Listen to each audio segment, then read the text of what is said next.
Welcome back, everyone, to the deep dive. Good to be here. So today I want to start with a question for you. It's about boundaries. Okay. We all have them, right? There's that line where the sidewalk ends and the streets start. But we're being tired, Jess. Yeah, It tips over into full-on exhaustion. exactly. That's a great one. Yeah. But I'm thinking about our intellectual boundaries, too. That line where science, Uh-huh. well, where it just stops. And something else begins. Yeah, the Here Be Dragons are part of the map. That's it. Usually on this show, Huh? we like to stay on the map. Mm. We like the paved roads of history, the street lights of verified science. It's comfortable territory. It is. But today, we're driving straight off the cliff. We're looking at a case that sits right on that razor's edge between a medical anomaly and a supernatural nightmare, It's a fascinating and frankly deeply unsettling intersection. isn't it?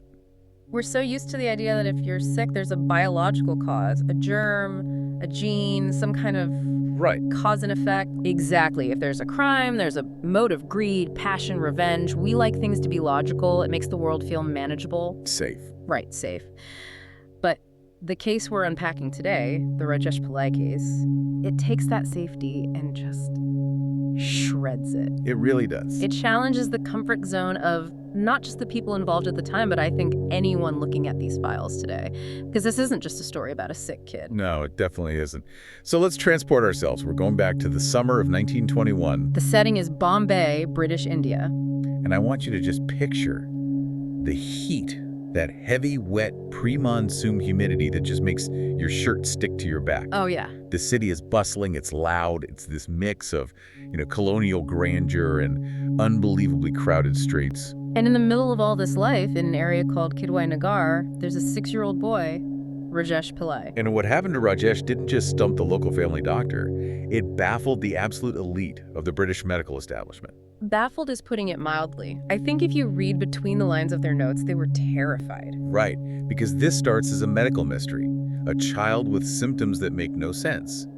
But it doesn't stay there. No, it morphs. It twists into this noir-style police procedural. We're talking a secret society, dozens of missing children, and a cover-up that reached the highest levels of colonial society. It sounds like the plot of a movie, doesn't it? A thriller. You've got the innocent victim, the hard-nosed detective, the secret cult. But the thing we have to keep reminding ourselves today, and this is what makes the hair on my arm stand up, is that we are pulling this directly from historical transcripts. This isn't fiction. No, we're looking at police notes, medical archives, and even personal diaries from 1921 and 1922. This actually happened. So our mission today is to sift through that source material. We want to trace exactly how a little boy's inexplicable illness became the key that unlocked this massive criminal conspiracy. A conspiracy known as the Order of the Eternal Eye. Just the name, the Order of the Eternal Eye. It sounds like something you'd find in a dusty book you absolutely should not open. Yeah, you find that in a basement, you walk away. You walk away. Okay, let's unpack this. Part 1. We need to establish a baseline. Before the weirdness starts, before the police get involved, who is Rajesh Pillai? Right, because that context is crucial. By every single metric we have from the historical record, Rajesh was a completely normal child. No pre-existing conditions. Nothing. He was born in 1915. His father, Narayan Pillai, owned a modest little bookshop, and his mother, Lakshmi, was a housewife. They were a solid, middle-class family living near Malabar Hills. So no family trauma we know of, no history of seizures, mental illness, anything like that. Absolutely nothing. The medical history is clean. The family history is clean. He was, by all accounts, a happy, healthy 6-year-old. Just a regular kid. Regular kid. The notes say he played cricket in the street, he liked sweets, he chased the neighborhood cats. Up until February of 1921, there were 0 red flags. And then the calendar turns to February and the world tilts on its axis for this family. It happened overnight. The morning of February 7th, 1921, Lakshmi goes into Rajesh's room to wake him up for school. And she finds him sitting up in bed. He's not sleeping, but he's not really awake either. What do you mean? Describe what she sees. He's just silent. He's staring straight ahead at the wall. But it's the quality of the stare that's so disturbing. It's unblinking. It's vacant. So she tries to get his attention. Of course. She calls his name, no response. She waves her hand right in front of his face. He doesn't even flinch. Is he paralyzed? Can he move? It's not paralysis in the sense of a spinal injury. The doctors later described it as a kind of waxy flexibility. You could say lift his arm up and it would just stay there, suspended against gravity. Ah, But here's the really alarming part. His body was cold to the touch, dangerously cold. And his pulse had dropped to about 40 beats per minute. 40. For a 6-year-old. That's hibernation levels. Yeah. That's barely keeping the engine running. Exactly. It's like a state of suspended animation. So naturally, the family panics. Of course. In 1921 Bombay, you have this mix of traditions, right? So they start with what they know.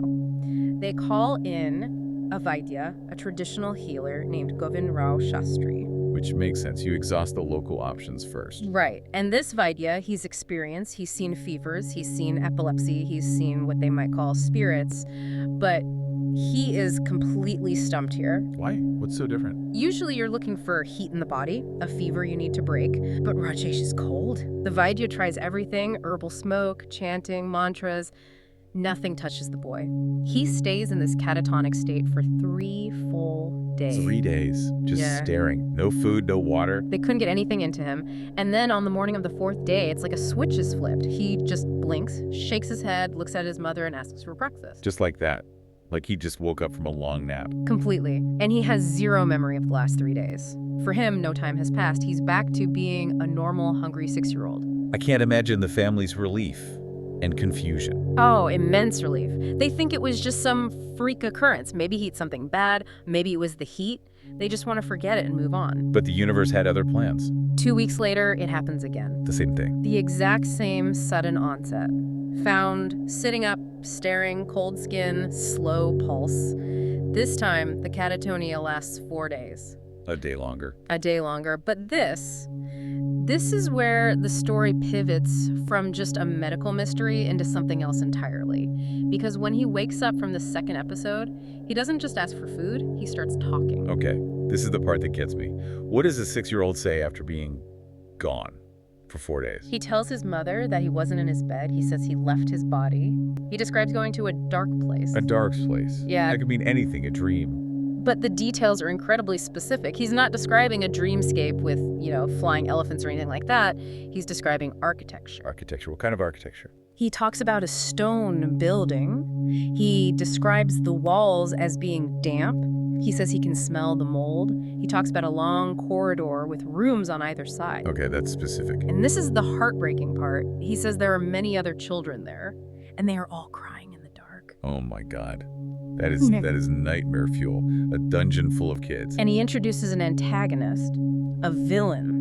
Rajesh describes a man in a long black coat. The man in the black coat. He says this man just walks the corridors watching the children. He never sees the man's face, just the coat and this overwhelming feeling of malevolence. Okay, so if I'm Narayan, the father, I'm done with the herbs. I am absolutely terrified. This sounds like madness. It does. And Narayan decides he needs Western medicine, proper science. He scrapes together the money and takes Rajesh to Dr. Alexander McKenzie. And who's Mackenzie? McKenzie isn't just any GP. He's the guy. He's the most prestigious British doctor in Bombay.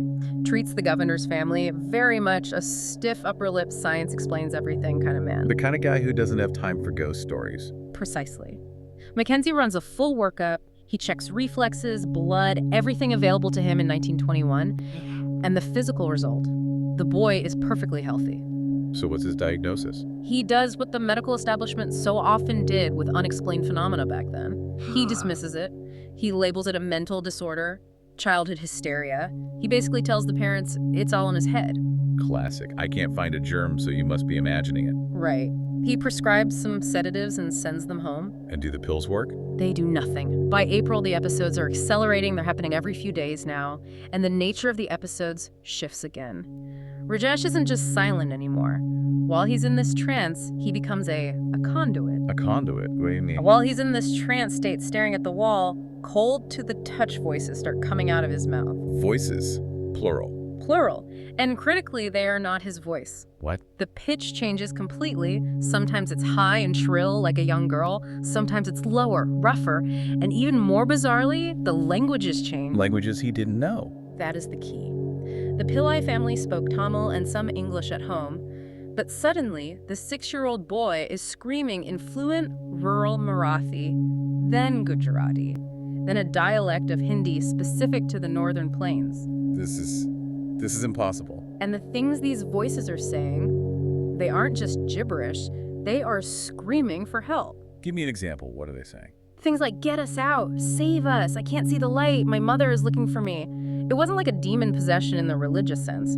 It sounded like a crowded room of terrified hostages all trying to use Rajesh as a telephone. That is absolutely horrifying. So you have a 6-year-old boy, effectively comatose, shouting in a perfect Gujarati accent, begging to be released from a dark room. It was enough to nearly break the family. Lakshmi was lighting lamps everywhere, bringing in priests. But Narayan, the father, he makes one last desperate plea to science. He writes a letter. To who? He writes to Dr. James Rutherford. And Rutherford's the heavy hitter, right?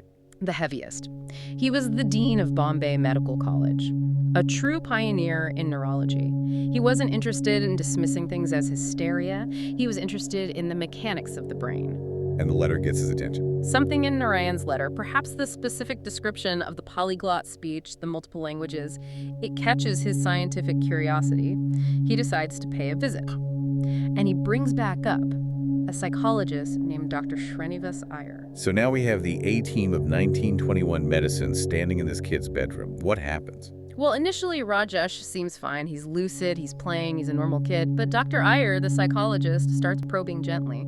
He asks Rajesh about the dark place. And that's the trigger. It's like a biological switch. Yeah. As soon as the boy focuses on that memory, the doctors observe a dissociation event happen in real time. His eyes glaze over, the temperature of his skin physically drops. Well, they can see it happen. They can. And in this state, Rajesh starts describing the location with even more precision. He repeats the details about the stone building, the corridor, but he adds something new. He describes circular stairs going down deep underground. He even says there are exactly 50 steps. 50 steps. So specific. And he says the man in the black coat is now trying to talk to him, beckoning him. That's a huge escalation. It is.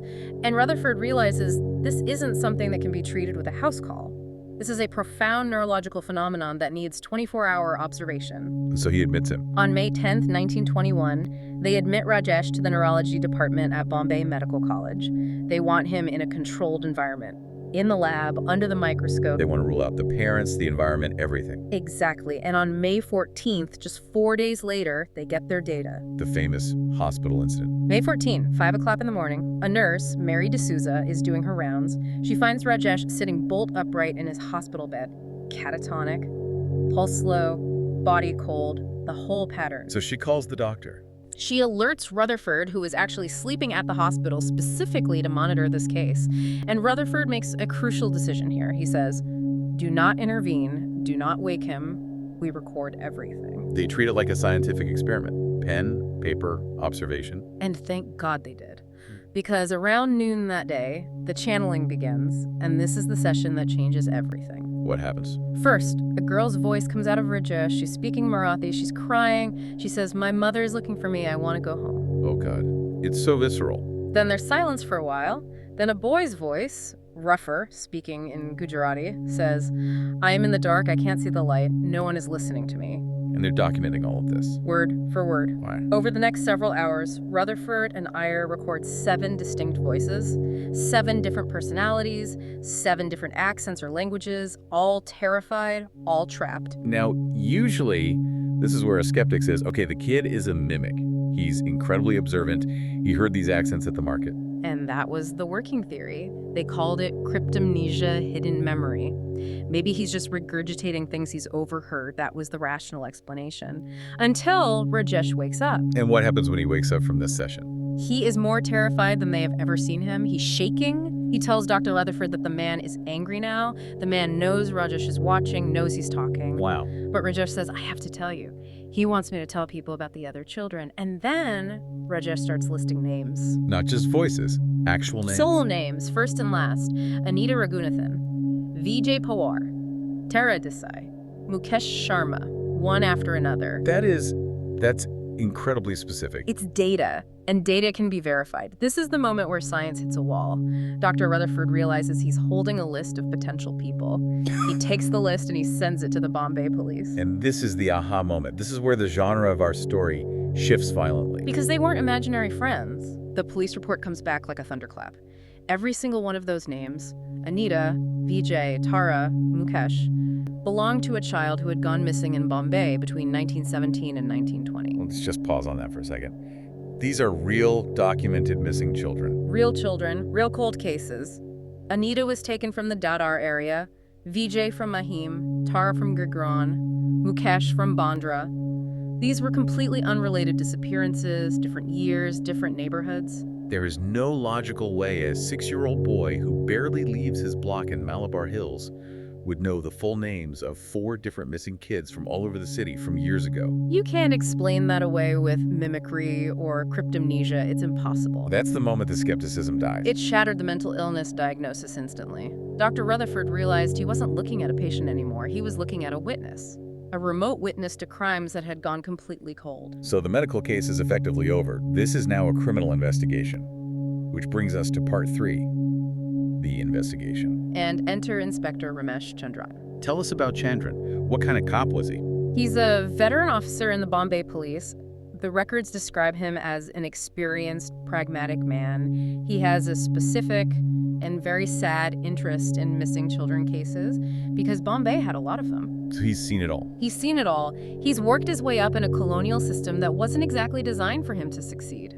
So you can imagine his skepticism when a British doctor calls him up and says, "Listen, I have a psychic 6-year-old who just solved 4 of your cold cases." Yeah, sure. And I have a bridge to sell you. Exactly. But he can't ignore the names. The names match his files. He can't just dismiss it. So on May 21st, he goes to the hospital. He sits down with Rajesh. How does that interview go? A police inspector and a 6-year-old psychic. He treats him very gently. He doesn't push. He just asks for visuals. He says, "Rajesh, tell me what you see. Tell me about this place." And does Rajesh add anything new? He does. He describes the circular stairs again, repeating that there are 50 of them. He describes the dampness. But then he describes a symbol. A symbol? Rajesh says that above the main stone door of this building, there's a carving. Inspector Chandran, thinking quickly, gives the boy a pencil and a piece of paper. And Rajesh draws an eye. An eye. But it's not just an eye, it's a very specific design. It's an eye surrounded by 3 concentric circular lines. An eye with 3 circles. That sounds culty. Very specific. It is. And for Inspector Chandran, it rang a bell. A very old, very faint bell. He knew he'd seen that symbol before. Right. He leaves the hospital and heads straight for the police archives. He spends the entire night digging through dusty, forgotten files going back years and years, and he finds a match. Don't tell me. A file from 1914, 7 years prior. Okay. What was in it? It was a minor report about a construction dig in the Ballard Estate, that's the fort area, near the docks, very commercial. Workers digging a foundation had uncovered an underground chamber. And on the door? Carved into the stone lintel above the door was that exact symbol, an eye with 3 circles. So what did they do with it back in 1914? At the time, they thought it was just some old ruin, maybe a Portuguese cellar, maybe something older. The foreman didn't care. They just wanted to build the warehouse they were contracted for, so they sealed it up with concrete and built a commercial warehouse right on top of it. They just paved over it. Buried the evidence. Buried it and forgot about it. Yeah. So now Chandran has a location, a specific warehouse in the Ballard Estate. It's owned by a man named Hariharan Nair, who seems like a legitimate businessman on the surface. But Chandran knows what lies beneath. And he doesn't wait. No. On May 24th, 1921, he assembles a small raid team. Himself, 2 constables named Natarajan and Raman, and a sub-inspector, Abdul Karim. I can just picture this scene. It's night, they've got lanterns, maybe revolvers. They're breaking into a warehouse full of What, tea? Spices? tea, textiles, crates of goods. It looks totally normal on the surface, but they start moving crates in the back corner, looking for the spot from the 1914 construction blueprints, and they find it. A hidden wooden trapdoor covered in decades of dust and cobwebs. And when they open it, the smell hits them first. Damp, stale air like a tomb. And they see a set of stone steps leading down into the pitch blackness. Circular steps. Just like Rajesh said. And Chandran, being a good detective, counts them as they go down. 1, 2, 3. All the way to 50. Exactly 50. Unbelievable. They hit the bottom. They're standing in the very corridor Rajesh described from his hospital bed. The walls are damp. It's silent. And on the walls, they see strange symbols drawn in charcoal in a language none of them recognize. And the rooms. The cells. There are 10 rooms, 10 cells with iron bars. The police start checking them one by one, and you can just imagine the terror of what they might find. Are there kids in there? They are empty. All 10 cells are empty. So they're too late. It seems so. But, and this is the part that hits you in the gut, the cells weren't clean. They found evidence that people had been there and been there recently. What kind of evidence? Scratch marks on the walls, messages scratched with fingernails or a small rock. Save me, help! In Marathi, in Hindi. It was a prison. A children's prison. In one room, they find a single small girl's shoe. In another, just some scraps of clothing. And then in the final cell, they find the thing that seals the connection beyond all doubt. What is it? There's a list written on the wall, like a roster, and on that list are 4 names: Anita, Vijay, Tara, and Mukesh. The very names Rajesh recited in his hospital bed. It validates everything the boy said, but it's a grim discovery. If the cells are empty now, where did those children go? That's the question haunting Chandran in that dark hallway. But he notices that at the very end of the corridor, there's one more door. Not a cell door. This one is heavy iron, and it's sealed with that same symbol, the eye with 3 circles. This brings us to part 4, the Order of the Eternal Eye. What is behind that final door? Constable Natarajan, who's a bit of a tinkerer, he finds a hidden mechanism in the center of the eye symbol on the door. He presses it, there's a click, and the heavy door swings open. And they step inside. And they step into, well, it wasn't a prison anymore. It was part temple, part laboratory. Describe it. What are they looking at? It's a huge circular room. In the very center, there's a circular stone platform, almost like an altar. There are sconces for torches on the walls. And then, jarringly, in the corner, there's a proper wooden desk, a study area with books. And a diary. That's always the smoking gun in these stories. Always. Whose diary was it? It belonged to a Dr. William Thornton. Thornton. That's a British name. Who was he? Chandran later digs up his background. Thornton was a brilliant but utterly twisted British physician. He'd been expelled from Edinburgh University back in the early 1900s for conducting unethical experiments. He's a classic mad scientist. Textbook. He came to India in 1906, and then the official record shows he just vanished around 1914. So he went underground. Literally. Literally. And this diary, it lays out the entire philosophy of this group, which he calls the Order of the Eternal Eye. And honestly, reading the summary of these notes, it just makes you sick to your stomach. What did they believe? What was the goal of all this horror? They believed that children possess latent supernatural powers, a kind of psychic connection to another world. Okay. Thornton's theory was that the adult mind is too calcified, too rational. But a child's mind is plastic, it's vulnerable.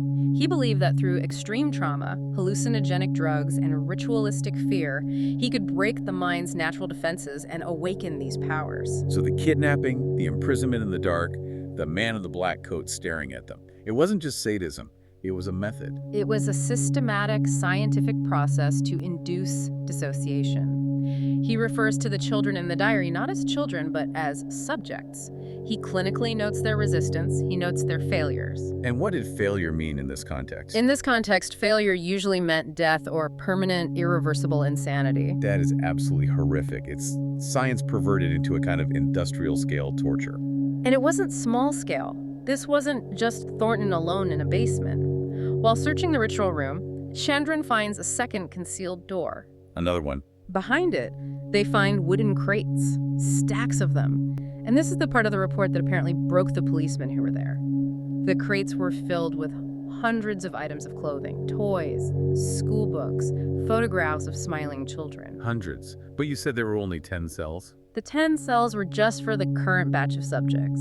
This operation had been running since 1907. There was a wall of names scratched into the stone in a hidden annex. Over 200 names dating all the way back to 1907. 200 children. At least. And the documents found in the desk suggest this wasn't just happening in Bombay. The network, the Order, had branches in Kolkata, Madras, and Lahore. This was a national operation, a franchise of horrors. An industrial-scale operation of abduction and experimentation run by high society figures under the guise of an occult order. So Chandran has the evidence, he has the location, he has the diary, he has the names. This should be an open and shut case, right? Which brings us to part 5, the conspiracy and the fall. You would hope so. But this is where the ugly reality of 1921 colonial politics crashes into the investigation. What happens? Chandran discovers that the Order had gone dormant. or at least underground, back in 1914 because the police were getting too close to their operations. But they hadn't stopped. They just moved to this new hidden location. Right. And Rajesh was sensing the current activity. Exactly. The investigation eventually leads them to a witness, a terrified man named Dinkar Rao, who was a former low-level member. He turns informant. And based on his testimony and the documents, the police finally make arrests in December 1921. 3 prominent men. Who were they? Ramesh Kulkarni, a very wealthy and influential lawyer, Colonel James McGregor, a decorated retired British officer, and Shankar Nair, a prominent merchant with connections everywhere. A lawyer, a merchant, and a British colonel. That is a lot of power and influence in one jail cell. Way too much power. The trial begins in January 1922, and it is a complete farce. How so? High-powered legal teams, the best money can buy, descend on the court. They suppress the evidence found in the cellar, claiming it was all circumstantial or, worse, planted by Chandran. They argue that the warehouse was accessible to anyone. And what about Rajesh's testimony? The names. They mocked it. They publicly ridiculed the psychic child connection. They painted Inspector Chandran as this superstitious, bumbling fool who was taking legal advice from a possessed 6-year-old. They turned the very thing that broke the case into the weapon that destroyed it in court. And the outcome. All 3 were acquitted. The official reason was a lack of concrete evidence linking them specifically to the crimes that Dr. Thornton had committed years prior. That is infuriating. The system protected its own. It destroyed Inspector Chandran. He knew they were guilty. He knew the network was still active, but his hands were tied. He couldn't touch them. And what about Rajesh? While all this legal drama is unfolding, what's happening to the boy? His condition just deteriorates rapidly. It's almost as if, as the investigation stalled and justice failed, the connection to that dark place started to consume him. He was having violent seizures daily. He was just fading away. And then comes the end, August 15th, 1921. The final episode. Rajesh suffers a massive seizure in the hospital. He stops breathing. His heart stops. The doctors, Rutherford and his team are all there. They try to revive him. Do they succeed? They manage to get a pulse back. He opens his eyes. But Rutherford notes in the case file that the eyes were dead, utterly empty. And he speaks one last time. But it's not in a child's voice. And it's not one of the victims screaming for help. He speaks in a calm, cultivated, elderly man's voice with a perfect English accent. What did it say? The transcript is chilling. The voice says, "Your interference is futile. The order will never die. As long as there are children, there is hope for the Great Awakening." That sounds like Thornton, or whoever succeeded him as the leader. It was a message, a final, horrifying taunt delivered through their first victim to ever speak out.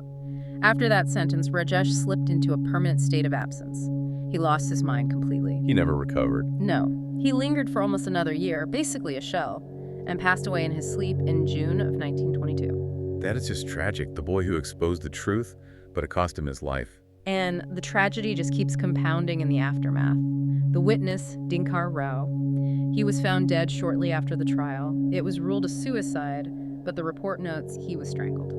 So he was silenced. And Inspector Chandran was transferred to a tiny backwater town, a career death sentence to keep him quiet. Dr. Rutherford archived all his files on the case and, as far as we know, never spoke of it publicly again. And the other children? The 200 names on the wall? Never found. The crates of clothes and toys were the only remains ever recovered. And disturbingly, the official records show that reports of missing children with similar patterns continued in Bombay and other cities for years.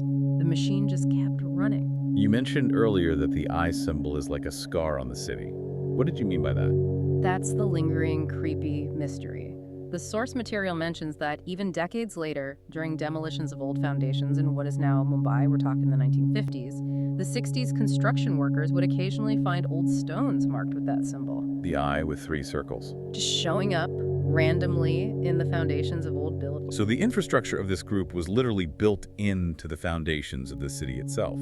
It suggests that what Shanjan found in the Ballard estate was just one cell, one laboratory. The network was likely much, much larger, and it was woven into the very fabric of the city's buildings. This is a heavy one. It really leaves you with this feeling that we only saw the very tip of a monstrous iceberg. It forces us to confront the limits of our own understanding. You had the best science of the day, Dr. Rutherford, Dr. Mackenzie, and they were utterly helpless. It took a child acting as a radio receiver for the dead to even crack the case. And it makes you wonder about the nature of consciousness itself. Hmm. Was Rajesh really traveling there, or was he somehow tapping into a kind of collective trauma? That's the unanswerable question, isn't it? Dr. Thornton's diary claimed that trauma awakens powers. In a twisted, dark irony, perhaps the immense trauma of those stolen children did awaken something, not for the order's benefit, but as a cry for help that finally broke through. The victims found a way to speak, even if they had to use Rajesh's voice to do it. The work must continue. That's what the voice said.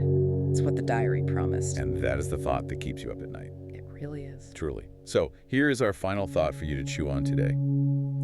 We walk through our cities every day. We see the old colonial buildings, the warehouses, the very pavement we step on. And we assume that history is just history, that it's dead and gone. But in a city of millions built on top of centuries of secrets, how many other sealed rooms lie just beneath the pavement? And when you hear a news report about a child going missing, and Yeah. then there's just silence. Yeah. Are we really so sure the order, whatever it really was, ever actually left? Or did they just get better at hiding? Safety is such a fragile thing, and sometimes the monsters aren't under the bed. They're under the floorboards of the entire city. On that cheery note. Right. Thank you for listening to The Deep Dive. Keep your eyes open. And trust your instincts. We'll catch you on the next one.